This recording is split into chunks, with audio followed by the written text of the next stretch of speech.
Glory be to God. கர்த்தருடைய பரிசுத்த நாமம் மகிமைப்படுவதாக. ஆம்பரியமானவர்களே, நம்முடைய தேவனாகிய கர்த்தர் நம்மை ஆசீர்வதிக்கிறவராயிருக்கிறார். கர்த்தர் நிச்சயமாகவே நம்மை ஆசீர்வதிப்பார். ஆனால் சில நேரங்களிலே நம்மை அறியாமலேயே தேவனாலே ஆசீர்வதிக்கப்பட்டவர்களாக இருக்கிற ஒவ்வொரு நாளும் தேவனிடத்திலிருந்து ஆசீர்வாதங்களை, நன்மைகளை, விடுதல்களை பெற்றுக்கொண்டிருக்கிற நாம் சபிக்கப்பட்டவர்களாக இருக்கிறோம். எப்படி தெரியுமா?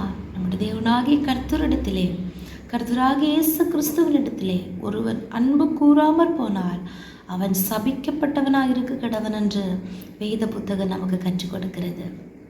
பிரியமான தெய்வ பிள்ளைகளே, நாம் ஒவ்வொருவரும் இயேசு கிறிஸ்துவனிடத்திலிருந்து ரட்சிப்பை பெற்றிருக்கிறோம்.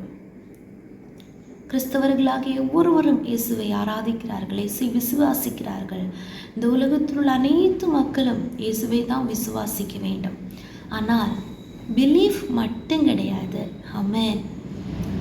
நாம் அவரிடத்திலே அன்பு செலுத்த வேண்டும். அவரிடத்திலே அன்பு கூறாமல் போனால் நாம் விசுவாசத்தை எவ்வளவு ஆசீர்வாதங்களையும் நன்மைகளையும் பெற்றுக்கொண்டாலும், ஆமென், அந்த தேவனிடத்திலே, அந்த இயேசப்பாவிடத்திலே அன்பு நாம் கூறாவிட்டால் நிச்சயமாகவே நாம் சபிக்கப்பட்ட நிலைமையில இருக்கிறோம். ஆதலால் இன்றைக்கே நம்மை நிதானித்து பார்த்து, நம்மை சோதித்து பார்த்து தேவனிடத்தில் அதிகமாக அன்பு செலுத்துவோமாக. என்னை கேட்கிற எல்லா தேவனுடைய பிள்ளைகளுக்கும் இயேசு கிறிஸ்துவின் இனிய நாமத்திலே என்னுடைய அன்பின் வாழ்த்துக்கள். இந்த நாளிலே சற்று நேர தியானத்திற்காக அப்போஸ்தலனாகிய பவுல் கொரிந்தியருக்கு எழுதின 1 நிருபம் 16 அதிகாரம் அதனுடைய 22வது வசனத்தை வாசிப்போம். ஒருவன் கர்த்தராகிய இயேசு கிறிஸ்துவனிடத்தில் அன்பு கூறாமற் போனால் அவன் சபிக்கப்பட்டவனாய் இருக்க கடவன். கர்த்தர் வருகிறார். ஆம், மாராநாதா, நம்முடைய கர்த்தராகிய இயேசு கிறிஸ்து சீக்கிரம் வரப்போகிறார். ஆதலால் நாம் என்ன செய்ய வேண்டும்? இந்த கடைசி நாட்களிலே நாம் அவரை அதிகமாக விசுவாசிக்க வேண்டும். தேவனிடத்திலிருந்து ரட்சிப்பையும் ஆசீர்வாதங்களை நாம் பெற்றுக்கொண்டு சாட்சிகளாக மாற வேண்டும். நம்முடைய சாட்சி மூலமாக அநேகரை நாம் கிறிஸ்துவுக்குள்ளாக இழுத்து கிறிஸ்துவின் அண்டைக்கு கொண்டு வர வேண்டும். ஆனால் அதோடு கூட நாம் நம்முடைய ஆவிக்குரிய வாழ்க்கையையும் நாம் கவனித்து பார்க்க வேண்டும். எங்கேயாவது நாம் இயேசு கிறிஸ்துவினிடத்தில் இயேசு கிறிஸ்துவுக்கு கொடுக்க வேண்டிய அன்பை நாம் கொடுக்காமல் வெளியே விசுவாசித்த ஆசீர்வாதங்களை மட்டும் பெற்றுக்கொண்டு இருதயத்தில் எந்த அன்பும் இல்லாதவர்களாய் நாம் இருக்கிறோமா? இயேசு வரப்போகிறார். நாம் பெற்ற ஆசீர்வாதங்களின் அடிப்படைகளில் அல்ல இயேசு நம்மை சேர்த்து கொள்வது. நாம் பெற்ற விடுதல்களில், நாம் பெற்ற அற்புதங்கள், அதிசயங்கள், இதன் அடிப்படையில் அல்ல கர்த்தருடைய வருகையிலே நாம் எடுத்துக்கொள்ளப்பட போகிறோம். நாம் எவ்வளவு இயேசுவினிடத்தில் அன்பு செலுத்துகிறோம், எவ்வளவு நாம் அவருக்காக தியாகம் செய்கிறோம், எவ்வளவு நாம் அவருக்காக பாடுபடுகிறோம், எவ்வளவு நாம் கிறிஸ்துவின் பாடுகளுக்கு பங்கு உள்ளவர்களாக இருக்கிறோம். அவருடைய இருதயத்தின் சிந்தனைகளை, யோசனைகளை அறிந்து எவ்வளவு நாம் அவருடைய சித்தத்தின்படி வாழ நம்மை ஒப்பு கொடுக்கிறோம். அப்படிப்பட்ட ஸ்தோத்திரம் பரிசுத்தவான்களை சேர்க்க நம்முடைய கர்த்தராகிய இயேசு கிறிஸ்து சீக்கிரம் வரப்போகிறார். ஆதலால் இந்த உலகத்திலே நாம் எவ்வளவு ஆசீர்வதிக்கப்பட்டவர்களாக இருந்தாலோ நம்மை அறியாமலேயே நாம் சபிக்கப்பட்டவர்களாய் மாறுகிற ஒரு காரணம்தான் நாம் இன்றைக்கு வாசித்தோம். ஒருவன், அது யாரானாலும், இயேசு கிறிஸ்துவினிடத்தில் அன்பு கூறாமற் போனால் அவன் சபிக்கப்பட்டவனாயிருப்பான். பிரியமானவர்களே, கர்த்தராகிய இயேசு கிறிஸ்துவை பிதாவாகிய தேவன் எதற்காக இந்த பூமியிலே அனுப்பினார்? அப்போஸ்தலர் 3:26 நாம் வாசிக்கிறோம். அவர் தம்முடைய பிள்ளையாக இயேசுவை எழுப்பி முதலாவது நம்மிடத்திற்கே அனுப்பினார். அதற்காக உங்கள் எல்லாரையும் ஆசீர்வதிக்கும்படி.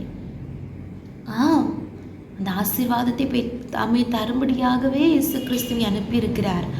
ஆனால் அவர் நமக்காக இங்கு வந்து பாடுபட்டார், கஷ்டப்பட்டார், நொறுக்கப்பட்டார், சிலுவையில் அறையப்பட்டார், கடைசி சொட்டு ரத்தத்தை நமக்காக சிந்தினார், நமக்காக ஜீவன் கொடுத்தார், நமக்காக மரித்தார், அடக்கப்பட்டார், உயிரோடு எழும்பினார்.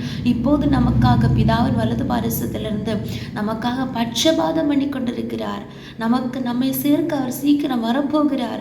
நீதி உள்ள நியாயாதிபதியாக எழுந்து சகல பூமி அனைத்திற்கும் ராஜாவாக இருந்து அவர் நீதியை நடப்பிக்க போகிறார், நியாய தீர்ப்பை செய்ய போகிறார்.